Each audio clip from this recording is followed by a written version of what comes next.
Supreme court में 3 नवंबर को एक याचिका आती है, जिस याचिका की सुनवाई भारत के मुख्य न्यायाधीश बी.आर. गवई साहब कर रहे थे।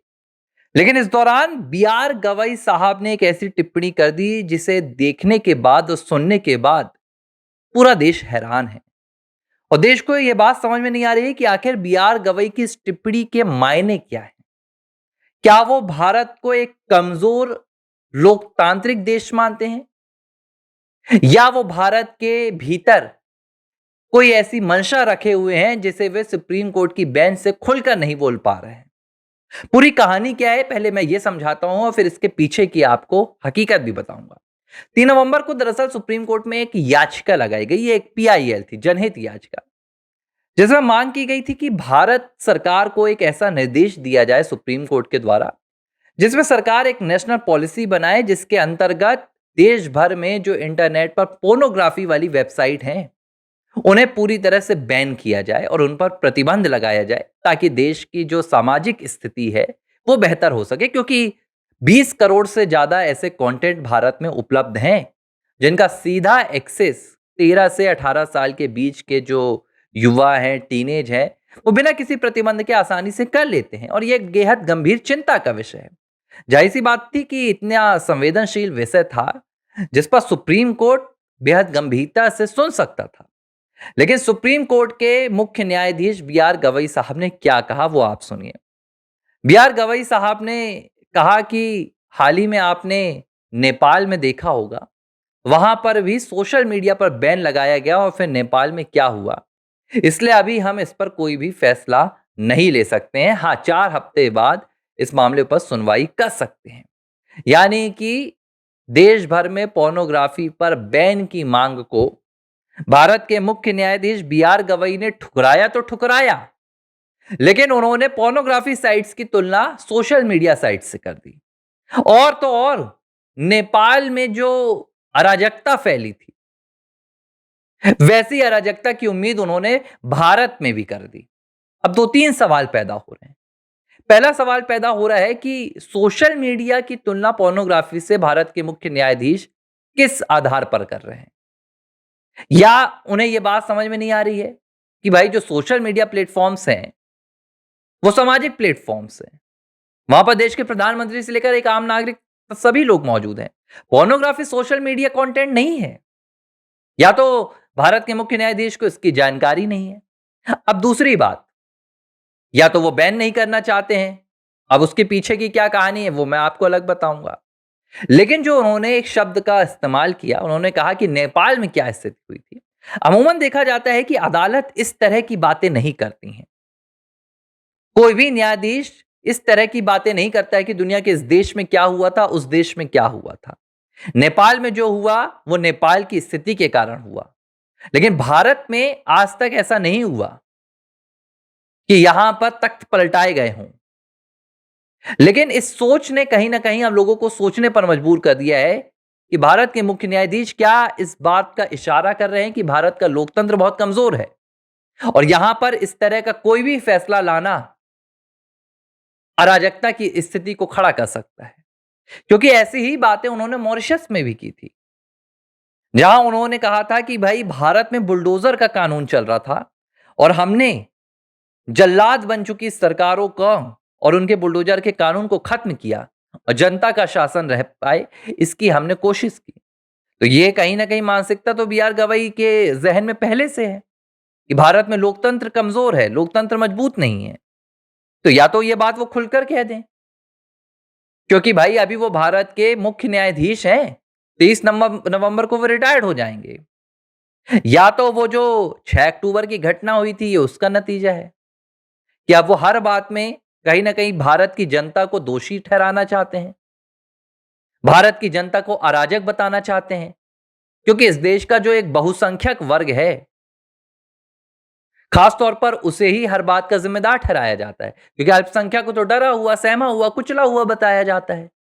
80%, 82% बहुसंख्यक वर्ग है। तो इस बात का जिक्र अदालत में करना कि ऐसा कोई फैसला लिया जाएगा तो नेपाल वाले हालात बन जाएंगे, मुझे नहीं समझ में आता कि ये टिप्पणी कोई न्यायाधीश देगा। अब एक असल बात, कुछ लोग इस बात को लेकर चर्चा कर रहे हैं कि भाई ये जो पोर्नोग्राफी का पूरा खेल होता है, इसमें लोगों की बहुत मोटी कमाई होती है। बिज़नेस चलते हैं, वेबसाइट्स चलती हैं और वो पूरी कोशिश करते हैं कि उनके इस पूरे खेल पर कोई रोक ना लगा सके। अदालतों तक ऐसी याचिकाएँ पहुँचती हैं, लेकिन इन याचिकाओं पर किसी तरह की कोई सुनवाई नहीं होती। समाज बद से बदतर होता जा रहा है। अब इस पूरे मसले पर सोशल मीडिया पर क्या चर्चा चल रही है, मैं आपको इसलिए बता रहा हूं क्योंकि कई बार हम बातें रखते हैं तो लोग कह देते हैं ये हमारा पॉइंट ऑफ व्यू है, लेकिन अदालत की इस टिप्पणी का सीधे तौर पर समाज में क्या असर पड़ रहा है वो आप सुनिए।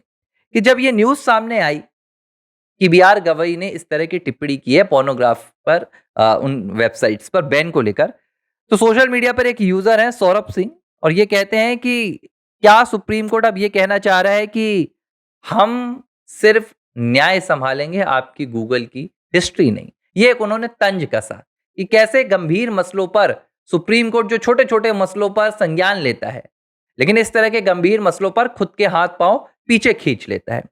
दूसरा एक बयान आया कि that was a wise call by the supreme court, banning things never really solve the problem, just makes people more curious and rebellious.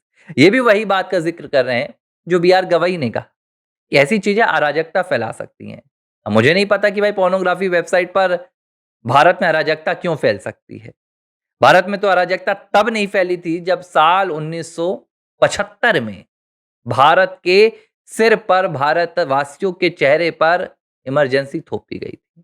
तो अब इस एक बैन के फैसले पर अराजकता कैसे फैसली? खैर, एक और आप देखिए, एक रिपांडा है, वो क्या कह रहे हैं, too many businesses will lose out including Balaji and all those porno apps, money talks in judiciary matters.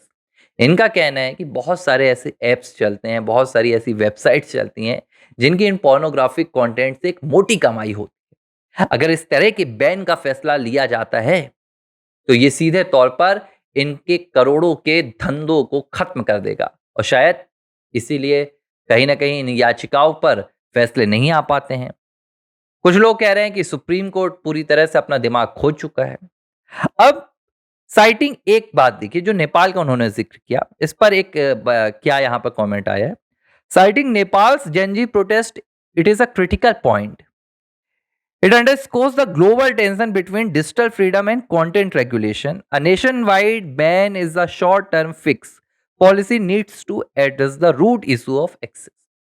अब आप समझिए, भारत के भीतर लिया जाने वाला कोई भी फैसला भारत की सामाजिक, भारत की आर्थिक, भारत की राजनीतिक स्थिति को लेकर है, लेकिन यहां पर नेपाल का जिक्र कर याचिकाकर्ता को डराया गया। मैं ऐसा समझता हूं, कल को अगर हम किसी तरह का एक फैसला लेकर जाते हैं, कि याचिका लेकर जाते हैं, तो हमें क्या ये उदाहरण दिया जाएगा कि अरब में ये हो गया था या अमेरिका में ये हो गया था, नेपाल में ये हुआ, चीन में ये हुआ।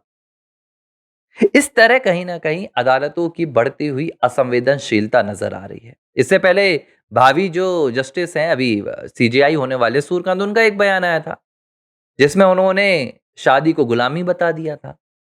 इस तरह की बातें भाई सुप्रीम कोर्ट के गणमान्य जो न्यायमूर्ति हैं वो कर रहे हैं। कभी जो दुष्कर्म के मामले आते हैं उसमें अलग-अलग इनकी टिप्पणियां जाती है। तो इसे लेकर सोशल मीडिया पर अपनी एक राय बन रही है, लेकिन इस राय में जो नुकसान हो रहा है वो न्यायपालिका की छवि को हो रहा है। ये भी सवाल उठ रहा है कि भाई इस तरह का न्यायाधीश जो न्यायपालिका की सर्वोच्च कुर्सी पर बैठे हैं, संवेदनशील मसलों पर इतनी फीकी टिप्पणी करेंगे और इतनी हल्की टिप्पणी करेंगे, तो फिर न्याय की उम्मीद किससे की जाएगी? बहरहाल सीजेआई गवई 23 नवंबर को रिटायर्ड हो जाएंगे। जस्टिस सूर्यकांत भारत के नए न्यायाधीश बनेंगे, और सीजेआई जब सुप्रीम कोर्ट से निकलेंगे तो कुछ ऐसी यादों के साथ निकलेंगे शायद जिनके साथ भारत का कोई भी मुख्य न्यायाधीश नहीं जाना चाहेगा। चाहे फिर वो भगवान विष्णु पर की गई हो उनकी टिप्पणी हो, या उसके बाद उसकी प्रतिक्रिया हो, और प्रतिक्रिया के बाद देश भर में जो एक माहौल बना था।